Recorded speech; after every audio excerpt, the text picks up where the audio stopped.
Welcome to the Ex Terra Podcast.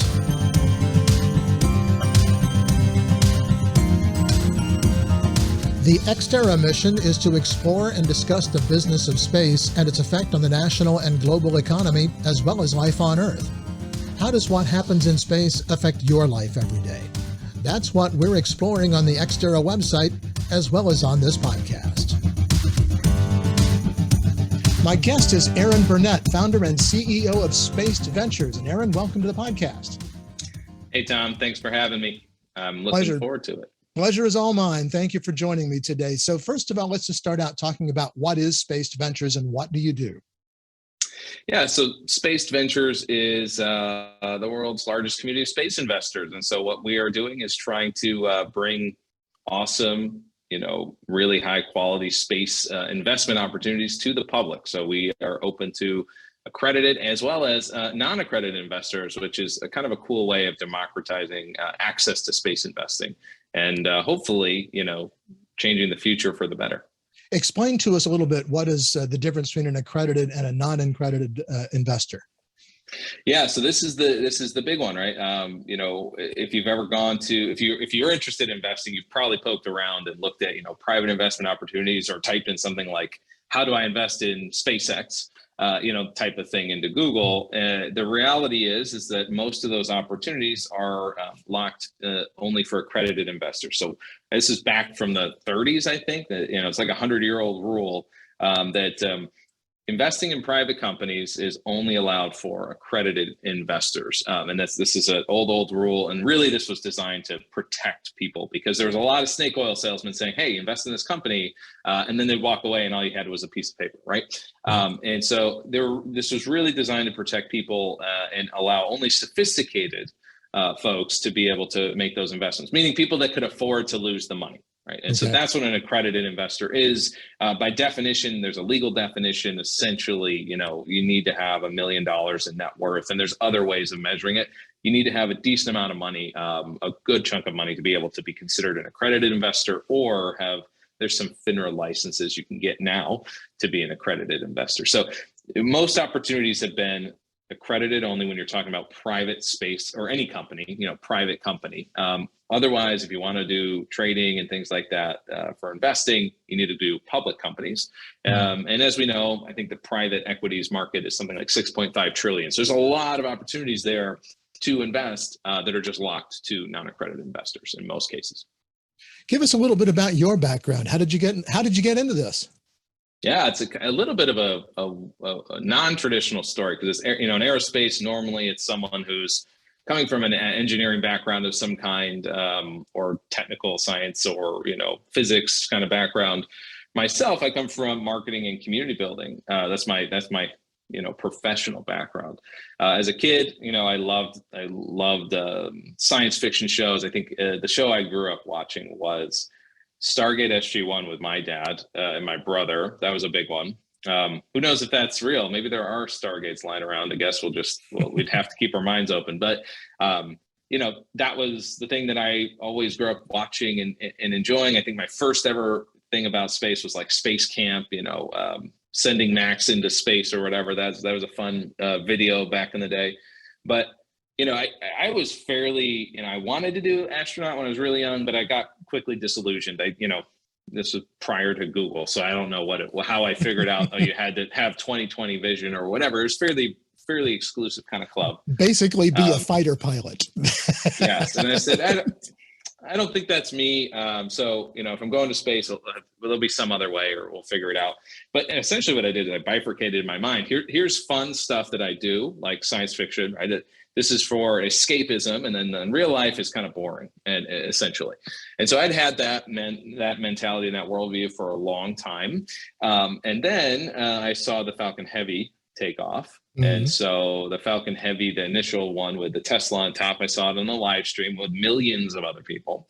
And that just, this nicely bifurcated mentality that I had with science fiction over here and, real life over here. Just came crashing together because this was clearly science fiction that I was seeing on the screen. This was like a future that is really exciting and cool, but how could that be happening now? Because that's not real. So I had to figure out a way to get involved in some way. So I had, my professional background was community building and marketing. I actually have been investing since I was 12. I have a brokerage account since I was 12, custodial, right? My mom opened it up for me, and she's like, "Hey, you should check this out. This is kind of cool. This is right in the bubble." And so essentially what happened was, I had these two kind of things, interests and experiences in my background that I think now feel kind of linear and obvious. In the moment, it didn't seem obvious. It took me far too long to realize, well, maybe I should figure out a way to get space investing for large groups of people. But yeah, that's really the background and kind of the quick backstory of how that came about. Well, to contrast, my science fiction growing up was Lost in Space and Star Trek, the original Star Trek. So kind of gives you an idea of where my history is. I was actually down at the Cape for the very first Falcon 9 launch. I watched that in person. Awesome. And it was one of those things where we thought it was going to get scrubbed. They launched it, I think, on the last 5 seconds of the launch window, but that's all parenthetical. But it was a lot of fun to be there. Let's talk a little bit about Regulation CF and tell us how that factors into what you do. Yeah. So, there are, this comes back, we're talking about public companies versus private companies, right? So that's a good way of thinking about it.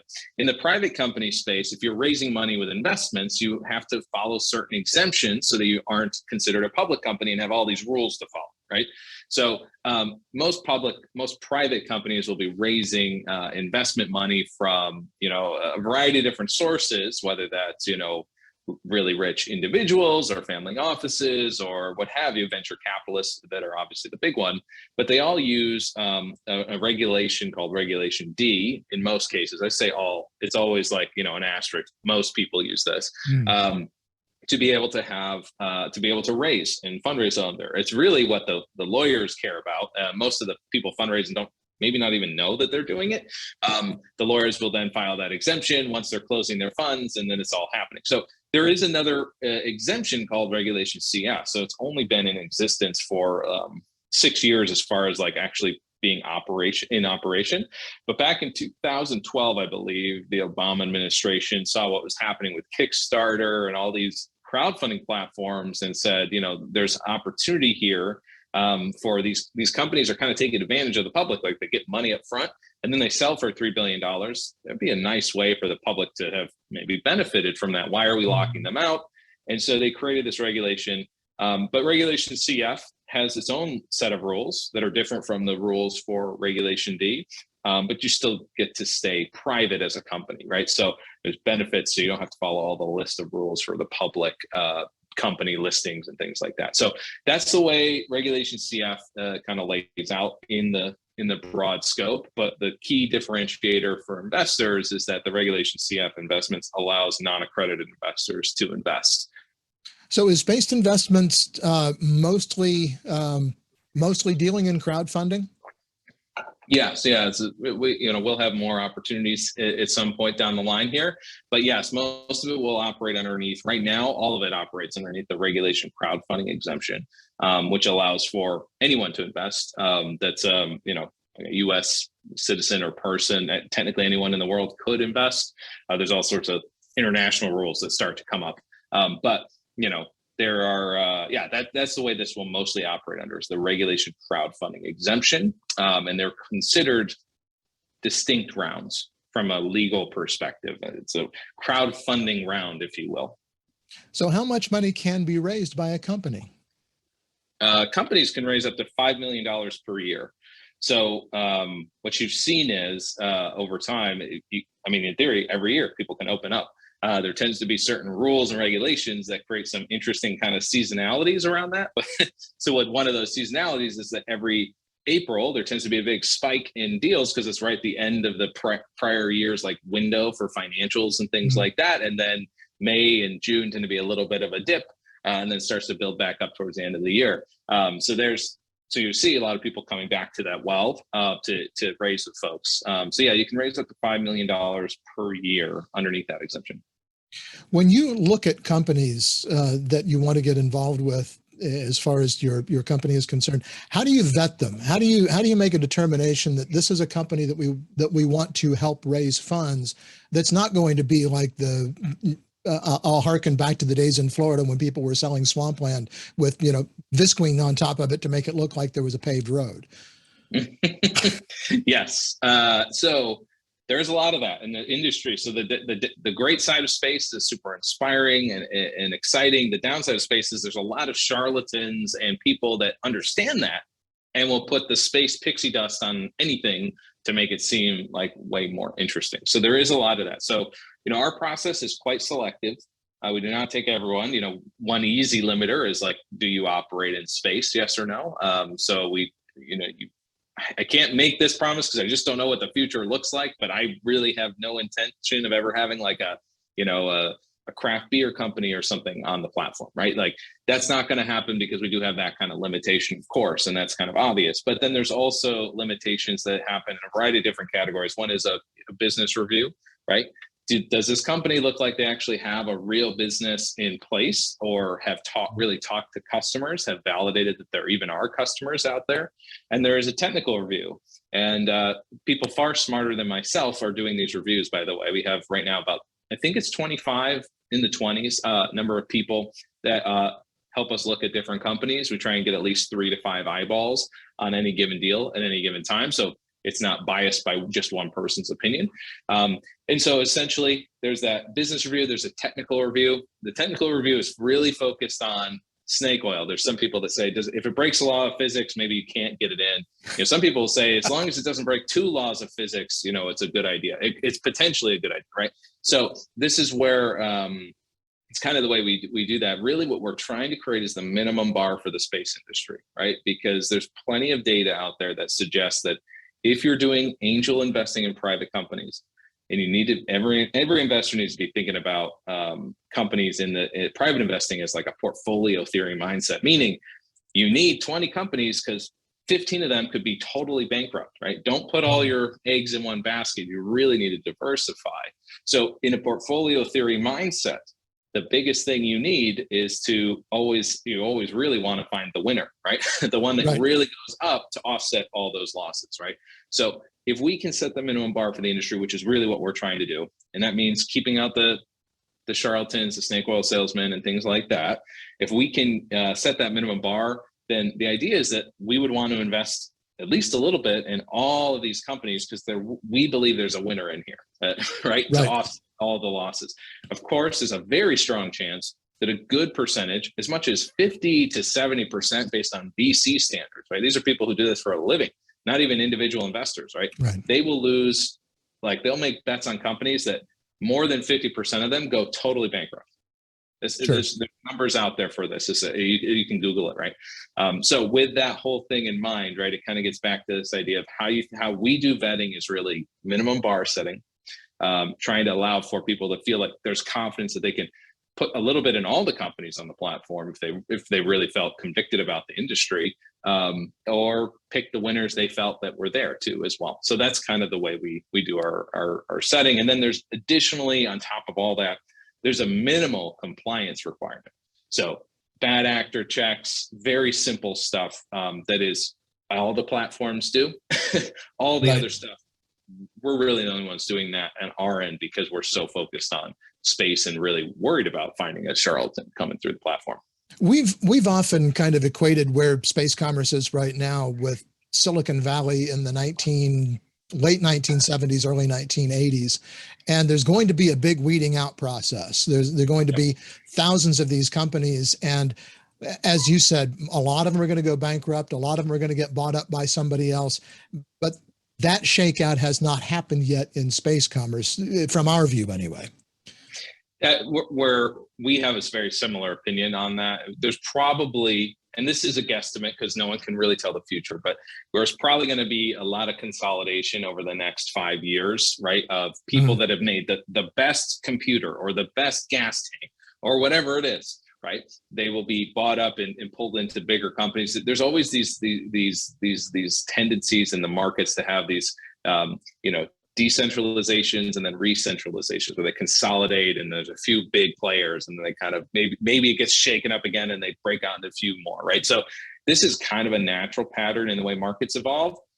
So I think we still have that consolidation phase in front of us. So that actually gives me a little bit more optimism that there's probably going to be a lot of those on the platform that actually have a successful exit, right? It may not be the 100x or 1,000x return that we really want, but getting a 5 or 10x return is definitely not the worst thing, right? And it offsets a lot of potentially other losses, right? So that's, yes, I 100% agree.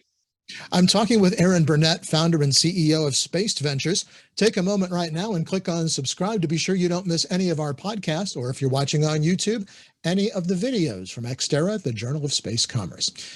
Aaron, with these current economic conditions from COVID, the inflation is going through the roof right now, and just a lot of general angst among the population. Do you think crowdfunding is going to be helped or hurt by these conditions? So here's the thing. We have no historical data to point back to. Crowdfunding has been around for, like I mentioned, 6 years.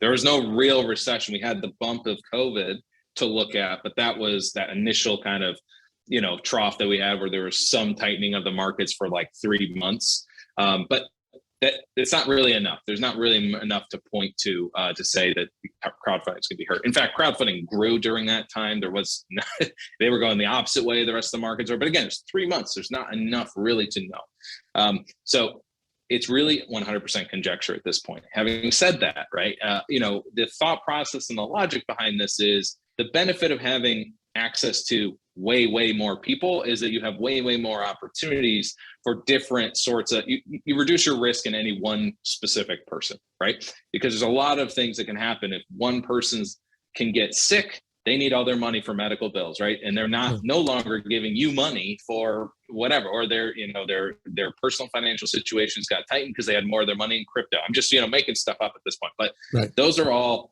risks if you put all your eggs in any one basket. So the more people you have, the logic would follow that you do have more opportunity and the check sizes are far lower. So people that do still have the opportunity to make investments at $100 or $1,000, logic would say that there's more opportunities for them to still be able to make those investments, and then they would be less impacted. Totally hard to know. It's totally impossible to know how exactly that works. I would suspect some impact. I would just expect a lot less of an impact. Plus, the other thing is we tend to focus on earlier stage companies, and this is much smaller valuations from the get-go. These aren't the hyperinflated ones of late stage private equity where there are hundreds of millions or billions of dollars in the valuation stages. Now we're talking sub 10 million in many cases valuation. So when you're operating on the lower end, there's just less to compress, right? You're not going to zero just doesn't quite make sense. They're probably going from 10 million down to 8 million or whatever, right? So there's still going to be opportunities. We're still seeing deals get done across venture. They're just going slower. So I think that it's still going to happen. We just may need to see more people, just to get the opportunities in front of more people so that, people that are negatively impacted by the economy, will bow out, and people that are more fortunate and don't have that negative impact will be able to, make up for it. You mentioned cryptocurrency. What's the role of crypto in crowdfunding right now, and does it have a good future? So the role of crypto and crowdfunding is they're really mutually exclusive as of this stage. So the SEC is very, they're really trying to figure out where they're going to land on that. And crowdfunding is a very tightly regulated space by the SEC and FINRA. So the SEC still is really trying to figure out, is crypto even a security? Does it fall under our jurisdiction? I think generally in most cases, they love to have more opportunity to regulate. So they're probably going to try and make that argument. Right now, you can invest in crowdfunding through crypto, but functionally, the way it works technically is you're really just converting it to USD and then turning it over into more of a standard ownership document in a company, right? So there is and there isn't. So from like a legal and technical perspective, essentially mutually exclusive. From a opportunity perspective, as far as the way mentality happens with investors as they evolve in these markets, we see a lot of interest from crypto investors because they have very far future forward looking mentality, right? So yes, there's tends to be quite a bit of overlap between someone who loves the idea of crypto and holds Bitcoin or Ethereum and these others, and really thinks space is awesome and wants to see that happen too. Right. Because really that's about investing in the future you want to see rather than just investing strictly for an ROI, right? So you want the ROI, right? You want that return on investment, but I would like that return on investment plus the future that I want to see happen, not just the return on investment and more, more fossil fuel or whatever it is that you think is not good status quo, right? So that's kind of the nature of that investor. And that's the type of person, like very high level, that I think exists on our platform, tends to have a lot of overlap with crypto groups. Does the current decline in crypto value have a big effect on things? If people are investing using crypto, you're converting it to US dollars. What does that mean in the crowdfunding space? Yeah, I think it definitely has an impact. There's just no way that it doesn't, right? It depends on how people are investing in the past. Now, what I mentioned about this mentality that the investors we've seen have, there's also some that think I would never have taken money out of Bitcoin ever because it's the ultimate investment, right? And so they were kind of tight with their money as well. So you do have a little bit of that back and forth. My gut says they probably all kind of level out. I would assume the general pullback means people are just less likely to take high risk investment. That's what happens in market downturns. Risk offsetting, money goes from riskier stuff more towards the more safe stuff as the interest rates are increasing. So with that all said, yes, I think it has an impact. I don't know that it's any more of an impact than what's happening in general with the markets. We just have to see, and we'll go from there. What are some of the companies that you've funded so far that have worked through your system? Yeah, so we've got successfully funded. We've had 4 that were successfully funded so far. We're only at 5. We have a 6th coming out soon, a 7th, so we're still building that pipeline up. Mm-hmm. But let's see, we had 4 come out. We had, the most recent one was Zeros. They did quantum timing communication services, right? So they've got a really cool capability of entangling photons and pulling a time off of that so they can synchronize time with entangled photons. Real technology, which is kind of crazy to think that we're saying this, right? We have other companies that are building, Infinite Composites was one that recently closed as well. They built tanks, gas tanks for space that were entirely composite materials. So they've got some really cool technology that's been growing kind of crazy over the last really 2 years, just because of this, appetite for, low mass gas storage, either in space or in rockets that are going to space, essentially anything there. And then we had another company doing compute on orbit, another company doing advanced materials for radiation shielding, which is another thing that's quite important in the in the market, where we have, Star Labs and these other companies, commercial astronaut space stations coming up. When people normally think about crowdfunding, they think about if you invest now at certain level, then you get a discount on whatever widget it is that we're trying to build. What are the companies that you're working with? How do they entice the investors to come and invest in their companies? This is one of the reasons why I don't like using the term crowdfunding in the current market, because you think of Indiegogo or Kickstarter, right? That's right. Okay, I get a widget or whatever, right? I get the thing now. So that whole regulation name comes from the heyday of crowdfunding back in the day, when it was a really cool thing. So this is the nature of regulatory bodies in the government. They tend to be 10 years behind on most things. So with that in mind, we have this kind of old terminology. This is actual investment. So while it's a crowd of people giving money, there's actually a security document. You own X percent, or you own this many dollars worth of the company. When that converts into a liquidity event, meaning they get bought by another company, they go public or what have you, right? So you get actual money back or shares back, depending on if they go public. You may get like shares in your brokerage account or what have you, right? So all that being said, it's real ownership stake. So if you go back to the example with Oculus Rift back in the day, who I forget how many, it was like 3,000 people or something like that put in a bunch of money for this cool headset. And then I think it was like less than a year, maybe it was less than 2 years, something like that. Later, the company sells to Facebook for $3 billion, right? So all of a sudden, like you can imagine, what if I had not gotten an early Oculus Rift, because they probably hadn't even gotten their Oculus Rifts at that point. You know how they take long times to get them. Sure. What if I had not gotten access to an early product? What if instead I had been able to have even a small portion of that? I would have gotten a very nice and healthy return, right? My $200 investment, that wasn't an investment back then, but investment could have turned into potentially something 100x Sure. or 1,000x what they had originally put in. So that could have made a lot of early adopters quite happy. So yes, that's the difference, right? There's no more widgets. Sometimes companies can offer stuff with their investment. They have to be careful because there's bribery laws. So they can offer like a T-shirt or something, right? But they can't like say, hey, invest in us and we'll give you a car kind of thing. So, there are some rules and stuff and regulations. Again, this is part of the regulatory environment of investing in crowdfunding. However, so there are some like things where it feels like normal crowdfunding where there's stuff being sent out. But generally, you're investing in actual, investment. You're buying an investment. Tell us a little bit about your team, who you're working with.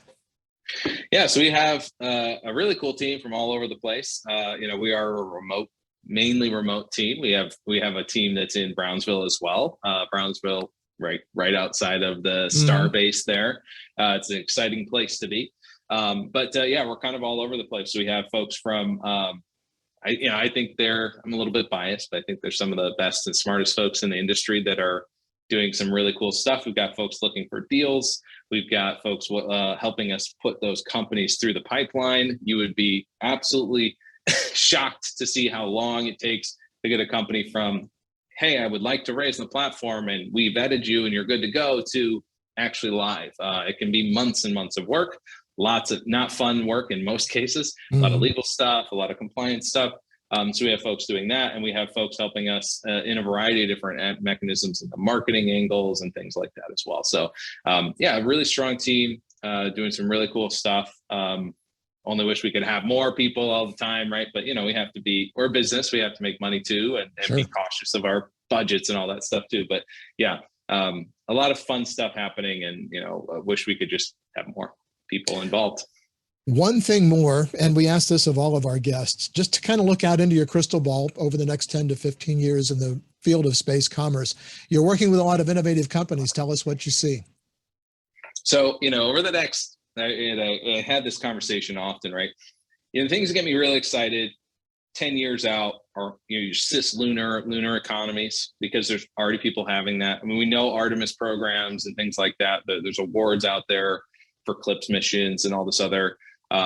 They're kind of the early stepping stones, but there's actually people setting up commercial technologies that can operate in a cislunar environment. So that's happening. I just got off a call before this with someone doing some really cool stuff there for propulsion technology that would need to be done for a cislunar economy. So I think that's really cool in that 10-year space. As far as like starting to develop, right now we're already starting to see it's far more cemented, but it's probably kind of a big opportunity over the next, I think in the 5 to 10 years space, is the OSAM market. So the orbital services, assembly and manufacturing market. You've got 4, space stations out there. You got Starlab and Axiom. They're now, all of them have needs for different variety of interactions, whether that's, a direct service or product or what have you. It just facilitates an entirely new requirement for infrastructure on orbit. The more infrastructure that goes up, the more services that are going to be built off of that, the more opportunity that happens. So the OSAM market is probably not as interesting as Mars and the Moon, because those are planetary bodies, but it is probably going to be a massive opportunity, I would suspect, for investors, and those are the things I get excited about in the next 5 years. Maybe that pushes to 10 for whatever reason. But then I think Moon is really the next 10 to 15, and cislunar at the very least in that time frame. Aaron Burnett is the founder and CEO of Space Ventures. Aaron, thank you so much for being our guest on the Ex Terra Podcast. Hey, I appreciate you having me, and it's been fun and willing to do it again. All right, we'll hold you to that. That is going to do it for this edition of the Ex Terra Podcast. You can subscribe to the audio version of the podcast on Spotify, Apple Podcasts, and many other popular podcasting platforms. Be sure to click on subscribe so you don't miss an episode of the podcast or any of our other videos. You can also get daily space commerce news at xterrajsc.com. And one thing more, be sure to connect with us on LinkedIn and follow us on Twitter at XTerraJSC. Until next time, I'm Tom Patton. Thanks for joining us.